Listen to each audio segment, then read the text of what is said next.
Hi, I'm Holly Wakastora, and I'm a certified Iyengar yoga teacher. And today we're going to practice a series that I was given by a teacher friend of mine, who had been given this series by another yoga teacher for loosening the deep, what's called the deep six.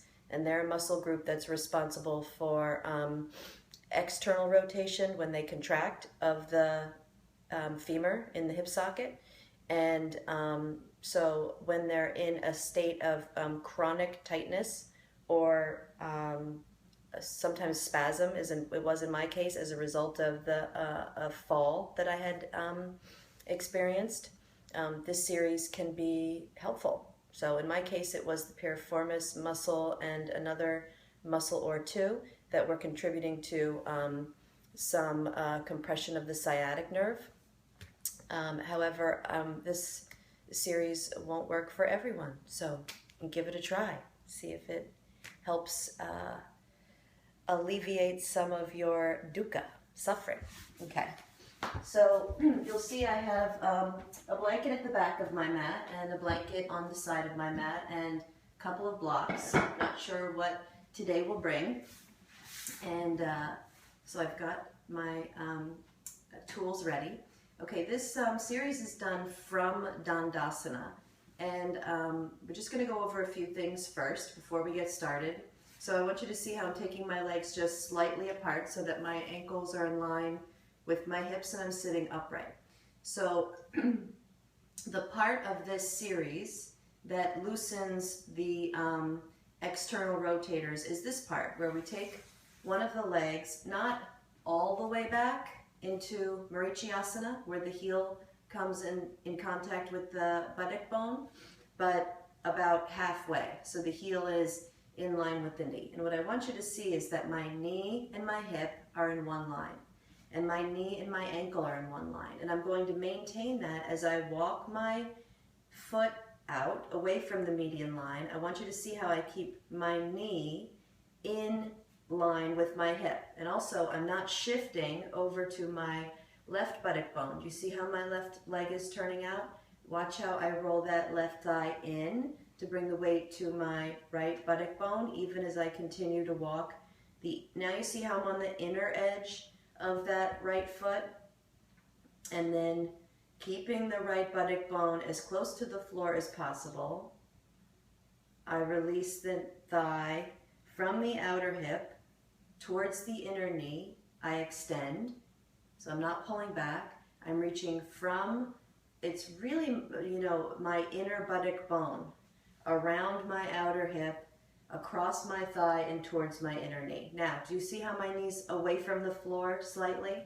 Okay, so always you're going to support your knee on a height, right? So when I put this brick under my knee, it lifted my knee up a little bit, so that's a little too high. But if I put this brick on the flat side, that's too low, so I have to find something in between. And what I found works really well for just about this height is to take a blanket, fold it over again, and see, it's soft, the blanket, so I can push my inner knee into the blanket. The priority, the absolute priority, is that I have no pain in my knee joint whatsoever when I do this, okay? All right, and then watch how I take my leg out into the opposite rotation, or my hip into the opposite rotation. So this is internal or medial rotation, and this is external or lateral rotation before I straighten it and bring it back out to the side. And then we would repeat on the other side. So again, knee in line with hip, walking the foot out, heel in line with knee. Make sure that the right leg is able to come into internal rotation, or at least be in anatomical position and not in external rotation. And then walking that inner foot away from the inner knee while keeping both of the buttock bones on the ground. Now, remember, I was able to support the right knee with just the folded blanket, but do you see how that doesn't quite work for this knee, right? That's because these are the external rotators, for me, the group that's in a more chronically contracted state. So, and that's from driving, for me anyway. Okay, so I can take the brick, I can put the blanket on it, I can turn the brick to the medium side. There, that works on this side, usually quite well. And you see that I'm able to keep this right leg in anatomical position, or actually slight internal rotation. Okay, and then to come out, taking that leg into external rotation before I straighten it. Okay, now I'm going to show you from the side.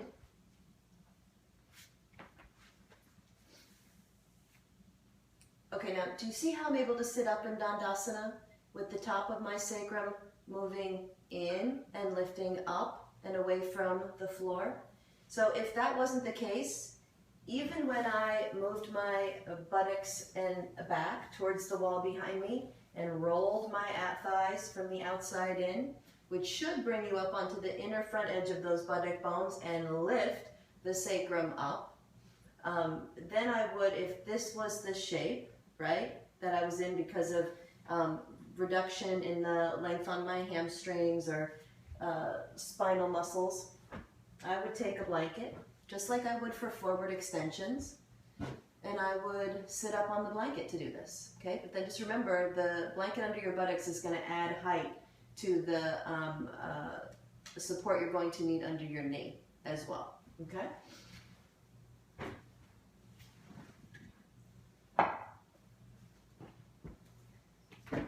So, starting in Dandasana, bringing the right leg into half Marichiasana, not full Marichiasana, just half Marichiasana. See how I walk the foot out, and I open the outer edge of the foot towards the camera. Do you see that? Okay, and then here's about as far as I can go. So I take that support just under the inner edge of my knee, right? Okay. And actually, I'm going to come up and just scoot a little forward because there's another stage to this series, right?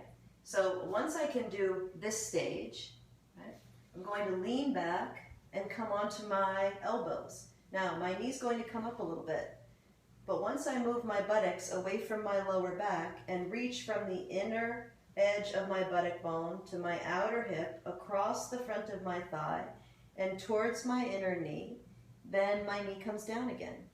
Okay, and do you see how my heel is still in line with my knee? Okay, and then from here, I'm going to lie all the way down and take my arms overhead.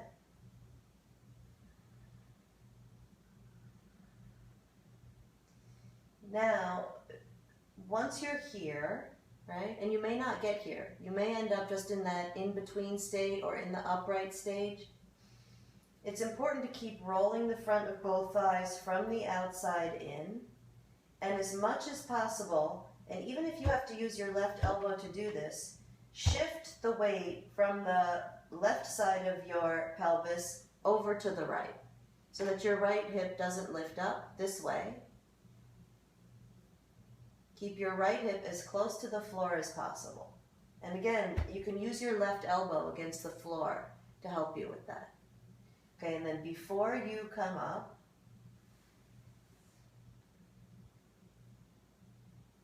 turn the leg from the inside out, and then roll over onto your side and come up. And then you'll repeat on the other side, doing that same series, okay? And remember, you may end up only in the upright stage. You may be able to go halfway down or all the way down, but let that be a slow process because those muscles that we're working with are short, and they're in a sort of all right next to each other in sort of a dark, compact state, right? So it's going to take some time to let the light and the space filter into them. Okay? And remember, priority is no pain in the knee. Namaste.